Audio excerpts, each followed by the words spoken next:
राधे राधे सभी को। आप सभी का स्वागत है मेरे YouTube channel daily test of life में। आज की जो रेसिपी मैं बनाने जा रही हूँ वो मैंने अपने खेत से ही तोड़ी है और हमारे खेत में बहुत सारी सब्जियाँ लगी हुई हैं। ये जो आप बेल देख रहे हैं ये पेठे की बेल है जिसको कोड़ा भी बोलते हैं और ये आम के ऊपर चढ़ी हुई है और इसके बहुत सारे जो हैं फूल लगे हुए हैं। इन फूलों का मतलब ये होता है कि जहाँ जहाँ पर ये फूल लगे हुए हैं वहाँ वहाँ पर इनके जो फल हैं वो लगेंगे। पहले फूल आता है और उसी के तुरंत बाद वहाँ पे फल लगना शुरू हो जाता है। येलो कलर के जो फूल आपको दिखाई दे रहे हैं वो पेठे के फूल हैं और इसके पत्ते हैं वो काफ़ी बड़े बड़े होते हैं और ये घर पे ही देखिए छोटे छोटे पेठे लगने शुरू हो गए हैं। यहाँ पे सब्जियों की भरमार होने वाली है फ्रेंड्स। इतने सारे पेठे लगेंगे क्योंकि यहाँ पे बहुत सारे फूल लगे हुए हैं। आप येलो कलर के देख पा रहे हैं कितने सुंदर सुंदर फूल लगे हुए हैं और छोटे छोटे पेठे हैं वो लगने भी शुरू हो चुके हैं।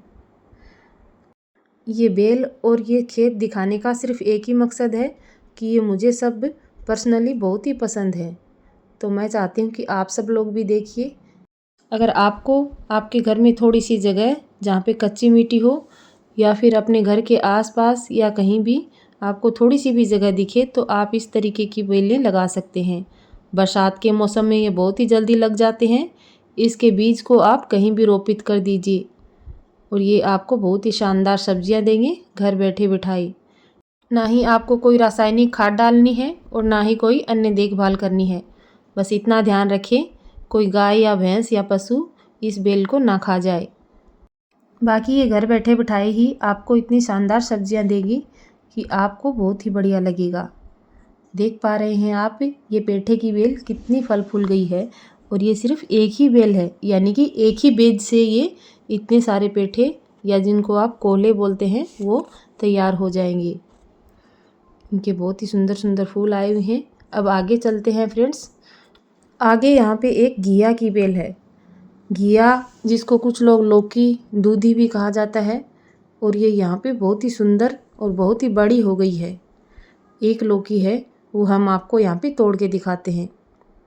ये बिना दवाइयों की। कुछ लोग बोलते हैं कि ये जो लौकी है वो मार्केट वाली बिल्कुल नहीं खानी चाहिए क्योंकि ये दवाइयों की आती है। तो आप घर पर भी इसको बहुत ही आसानी से उगा सकते हैं। एक ही बीज से इतनी सारी लौकी हमारी लग के तैयार हो चुकी हैं। देखिए एक लौकी हमारी माँ आपको तोड़ के दिखाती है। एक चाकू से इसके नाल को कट कर लेंगे और ये देखिए कितनी शानदार लौकी और कितनी बड़ी लौकी बन के तैयार हुई है। लौकी के कोफ्ते, लौकी की सब्जी और लौकी की चक्की भी बनती है। तीनों बहुत ही स्वादिष्ट बन के तैयार होती हैं। आपको कौन सी रेसिपी जाननी है आप कमेंट कर सकते हैं। और यहाँ पे थोड़े आगे चलेंगे तो यहाँ पे ये टिंडसी की बेल है और इसकी ये बहुत ही सुंदर सुंदर टिंडसी लगी हुई है। आप देख पा रहे हैं इसको टिंडसी बोलते हैं। और इन सब को आज हम कलेक्ट कर लेंगे और फिर एक बहुत ही स्वादिष्ट सब्जी बनाएंगे जिसकी रेसिपी आज मैं आपको इस वीडियो में बताने वाली हूँ। यहाँ पे इस बेल के बहुत सारी टिंडसी लगी हुई हैं। कुछ तो बहुत छोटी हैं जो तोड़ने के लायक नहीं है, अभी बढ़ना ही शुरू हुई हैं और कुछ है वो बहुत ही सुंदर सब्जी के लायक हो चुकी हैं। आप देख पा रहे हैं इनकी हम आज सब्जियां बनाएंगे। तो आज हम इनको तोड़ लेंगे सब्जियों के लिए। और यहाँ पे कुछ छोटे छोटे से तरबूज भी लगे हुए हैं जिनको हम मतीरे बोलते हैं। आज हम मतीरे नहीं तोड़ेंगे, सिर्फ टिंडसी की सब्जी बनाएंगे। आप देख पा रहे हैं इसी के साथ मैंने बाजरे की रोटी बनाई है और एक दही का प्याला, बहुत ही स्वादिष्ट इन तीनों का कॉम्बिनेशन होता है। और छोटा सा गुड़ लिया है साथ में। ये सब किस किस को पसंद है मुझे कमेंट सेक्शन में लिख के बताएंगे तो मुझे बहुत खुशी होगी। तो चलिए फिर रेसिपी स्टार्ट करते हैं। इसके लिए जितनी भी मैंने यहाँ पे टिंडसी कलेक्ट करी है उनको अच्छे से वॉश कर लिया है क्योंकि इनको हम बेल से डायरेक्ट कलेक्ट करके लाए हैं तो इनके अंदर मिट्टी की मात्रा थोड़ी ज़्यादा होगी। तो इनको मैंने 3 से 4 बार अच्छे से वॉश कर लिया है। अब आप काटने का तरीका भी देख लीजिए। ये तो पकी हुई हैं। जो पकी हुई टिंडसी होती है उनके अंदर इस तरीके के काले रंग के बीज होते हैं तो उनको हम अलग कर देंगे इस तरीके से 2-2 भाग करके और इनके सारे बीज हम अंदर के निकाल लेंगे। आप किसी चम्मच या चाकू की सहायता से इन सभी बीजों को अलग कर सकते हैं। और कुछ टिंडसी होती है जिनमें वाइट बीज होते हैं, वो भी हमें निकालने होते हैं।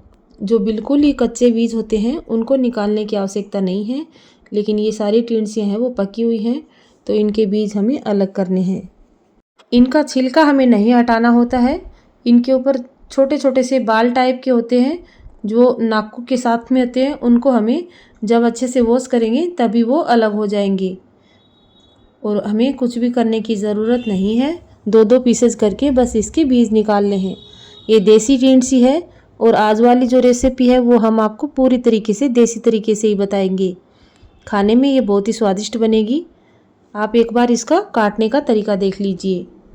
मैं अपने घर पे कभी कभी भरवा टिंडसी की रेसिपी भी ट्राई करती हूँ, तो आप लोग अगर वो रेसिपी मुझसे जानना चाहते हैं तो मुझे कमेंट करके बताइए। मैं आपके लिए भरवा टिंडसी की रेसिपी भी ज़रूर बताऊंगी।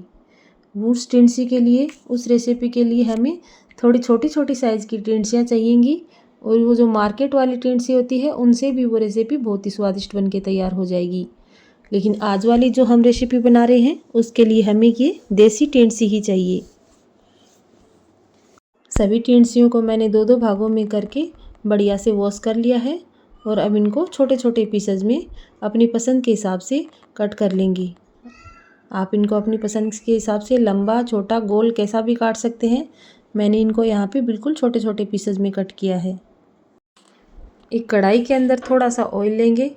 गैस की फ्लेम को लो रखते हुए इस सब्ज़ी को पकाएं और ये बहुत ही स्वादिष्ट बन के तैयार होगी। ऑयल की क्वांटिटी आप देख लीजिए। करीबन 1 किलो टिंडसी है, उसके अंदर हमने थोड़ा सा ऑयल लिया है। थोड़े से सूखे मसालों को हम भिगो के इसमें डालेंगे। आधा छोटा चम्मच हल्दी है, 1 छोटा चम्मच लाल मिर्ची और 2 छोटे चम्मच यहाँ पे धनिया पाउडर लिया है। मसाले आप अपनी पसंद के हिसाब से कम या ज़्यादा भी कर सकते हैं। नमक आप यहाँ पे स्वादानुसार लीजिए। यहाँ पे मैं 1.5 छोटी चम्मच नमक की ले रही हूँ, और ये जितना भी मसाला लिया है ये एकदम परफेक्ट रेशियो है। आप इसी तरीके से, इसी रेशियो से अपनी सब्ज़ी बनाएंगे तो बहुत ही स्वादिष्ट बन के तैयार होगी। थोड़ा सा हमने यहाँ पे पानी लिया है। पानी में फुलाने से एक तो मसाले फूल जाते हैं, और एक जब भी इनको ऑयल में डालेंगे तो ये जलेंगे नहीं, और ये परफेक्ट पक के तैयार होंगे। और ये जो आज हम रेसिपी बना रहे हैं टिंडसी की, उसके अंदर आप इसी तरीके से मसाले बना के डालेंगे तो बहुत ही स्वादिष्ट बन के तैयार होगी। जैसे ही ऑयल गर्म हो जाएगा उसमें जीरा डाल देंगे। जीरा जब बढ़िया से तड़क जाएगा तब हम इसमें 2 हरी मिर्ची और थोड़ी सी अदरक बढ़िया से कूट के इसमें डाल देंगे। और इसी के साथ एक प्याज को भी हमने बारीक बारीक कूट लिया है, वो भी इसी के साथ डाल दिया है। और इन सभी को हल्के हाथ से चलाते हुए बढ़िया से गोल्डन ब्राउन होने तक पका लेंगे। जब ये बढ़िया से पक जाएंगे तब हम इसमें मसाले ऐड करेंगे। ये वाली जो सब्ज़ी है ये सिर्फ गर्मियों में कुछ ही टाइम के लिए आती है। जब ये बरसात का मौसम जाने वाला होता है तब ये सब्ज़ी बढ़िया से लग जाती है, और तभी ये सब्ज़ी हमें खाने को मिलती है। कुछ ही टाइम के लिए ये सब्ज़ी आती है, तो आप इसका एंजॉय ज़रूर करें। अगर आपको रेसिपी बनानी नहीं आती तो आप इस तरीके से मेरी वीडियो देखते हुए बनाएंगे तो आप ये परफेक्ट सब्ज़ी पहली ही बार में बना पाएंगे। जितना भी मसाला हमने भिगोया था वो अब हम इस ऑयल में डाल देंगे, और इसको चम्मच से चलाते हुए तब तक पकाते रहेंगे जब तक कि जितना भी ऑयल हमने डाला था वो सारा ऊपर ना आ जाए। बढ़िया से पकते रहेगा। 2 से 3 मिनट के अंदर ही ये सारा ऑयल है वो छोड़ देगा, और तब हम इसमें जितनी भी हमने टिंडसी कट करके रखी है वो हम इसमें डाल देंगे। हमारे यहाँ पे इसको टिंडसी ही बोलते हैं। आप अगर इसको किसी अलग नाम से पुकारते हैं तो वो मुझे कमेंट सेक्शन में ज़रूर बताइए। बढ़िया से सभी मसालों को इसमें मिक्स करेंगे और लगातार चलाते हुए 2 से 3 मिनट तक इसको बिना ढके ही पकाएंगे। जब मसाले सारे सेट हो जाएंगे, इसके अंदर मिक्स हो जाएंगे, तब हम इसको ढक्कन लगाकर 10 मिनट तक पकाएंगे। गैस की फ्लेम को लो ही रखें, तभी ये सब्ज़ी बढ़िया बन के तैयार होगी। 5 से 7 मिनट तक भाप में पकाने के बाद इसका ढक्कन खोलकर आप इसको एक बार चेक कर लीजिए। आप इसका कलर और टेक्सचर देख पा रहे हैं। अभी से ये कितनी सुंदर लग रही है, और ये बढ़िया से पक के तैयार भी हो चुकी है। हल्का हल्का सा इसमें रस भी रखना है। आप इसको सूखी भी बना सकते हैं, लेकिन आज हमने ये पानी वाली यानी रस वाली सब्ज़ी बनाई है, टिंडसी की जो सब्ज़ी है उसमें रस बहुत ही बढ़िया लगता है। और एक दूसरा कारण ये है, आज जो हमने रस की सब्ज़ी बनाई है उसके साथ हम बाजरे की रोटी बनाएंगे। बाजरे की जो रोटी है उसके साथ हमेशा रस वाली सब्ज़ी ही चाहिए होती है। बच्चे टिंडसी और तोरों का नाम लेते ही मुंह बना लेते हैं, तो आप एक बार इस तरीके से उन्हें टिंडे की सब्ज़ी बनाकर खिलाइए। बहुत ही स्वादिष्ट लगती है और उसके साथ में उन्हें बाजरे की रोटी बना के दीजिए। तो हमारे राजस्थान की जो ये पुरानी रेसिपी है, एक बार इन्हें अपने बच्चों का इनका टेस्ट ज़रूर कराइए। तो चलिए फिर, जिन लोगों को बाजरे की रोटी बनानी नहीं आती है वो आज आप बाजरे की रोटी भी बनाना सीख सकते हैं। बाजरे का जो आटा होता है, जैसे हम गेहूं का आटा लगाते हैं वैसे नहीं लगाना होता, थोड़ा थोड़ा करके आटा लगाते हैं। थोड़ा थोड़ा जितना हमें एक बार के लिए आटा बना लिया, जैसे 3 या 4 रोटी का, और वो जब बना लेंगे तब हम दूसरा आटा लगाएंगे, क्योंकि ये आटा है वो सूखता बहुत जल्दी है। और रोटी बनाने के लिए जितनी बड़ी हम लोई लेते हैं उससे डबल यहाँ पे आटा हमें हाथ में लेना होता है, इस तरीके से। और साथ ही में हाथ में ही इसको बेलना होता है। सूखा आटा लगाते हुए हाथ के आप देख पा रहे हैं, इस तरीके से हाथ को घुमाते जाएं और ये आपकी रोटी बनके तैयार हो जाएगी। ये जितनी आसान लग रही है उतनी आसान नहीं होती है। पहली बार में आपकी बाजरे की रोटी बनके तैयार नहीं होगी, लेकिन जब आप प्रैक्टिस करते जाएंगे तो आप भी इसी तरीके से एकदम गोल रोटी बना पाएंगे। आप जो ये गोल गोल रोटी देख रहे हैं इतनी सुंदर, ये सिर्फ बाजरे के आटे की है। इसमें ना ही हमने बेसन यूज़ किया है और ना ही हमने इसके साथ में गेहूं का आटा मिलाया है। और ये जो हमने परोथन लिया है साथ में सूखा आटा लगाने के लिए, वो भी बाजरे का ही आटा है। और उसी से ये कितनी सुंदर सुंदर गोल गोल रोटियां हमने बना के तैयार कर ली है। और ये सारी रोटियां बहुत ही सुंदर फूल के भी तैयार हो जाएंगी। बाजरे की रोटी बनाते समय एक बात का ध्यान आप अवश्य रखें कि आटा जो आप ले रहे हैं वो ताज़ा पिसवाया हुआ हो। अगर आप पुराना आटा लेंगे तो आपको वो टेस्ट नहीं आएगा, ये बहुत जल्दी खट्टा हो जाता है। और जब पुराने आटे की रोटी बनाते हैं तो वो बिल्कुल भी नहीं फूलती है और साइड से फट भी जाती है। तो आप हमेशा ताज़ा आटे का ही इस्तेमाल करें। और आटा जब रोटी बनाते हैं तो उसमें थोड़ा सा नमक अवश्य डालें, तो इसी रोटी है वो और भी स्वादिष्ट लगेगी। तो आप मुझे बताइए किस किस को बाजरे की रोटी बनानी आती है और कौन कौन बाजरे की रोटी बनाना अभी सीख रहा है। मेरी माँ ये बाजरे की रोटी चूल्हे पर बनाती है, तो उसके तो स्वाद का कोई मुकाबला हो ही नहीं सकता। लेकिन हमारे पास चूल्हे नहीं हैं, तो हम गैस पर भी ये रोटी बना के तैयार कर सकते हैं। जब भी मैं इस बार मायके जाऊंगी तो आप सबके लिए मेरी माँ के हाथ की बनाई हुई रोटियों की रेसिपी ज़रूर लेके आऊँगी। वो तो इतनी स्वादिष्ट रोटियां बनाती है कि आप सबका वीडियो देख के ही खाने का मन करेगा। और इन रोटियों के ऊपर मेरी माँ घर का बनाया हुआ मक्खन डालती है, जिसको हम चूंटिया घी बोलते हैं।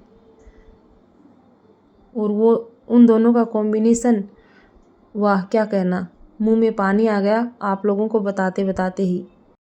तो चलिए फिर आप भी बताइए कि आपको इनमें से कौन सी रेसिपी ज़्यादा अच्छी लगी, ये जो बाजरे की रोटी की रेसिपी बताई है ये वाली, या फिर जो टिंडसी की सब्ज़ी मैंने बनाई है वो वाली, और या फिर जो मैंने अपना खेत दिखाया था वो ज़्यादा सुंदर लगा।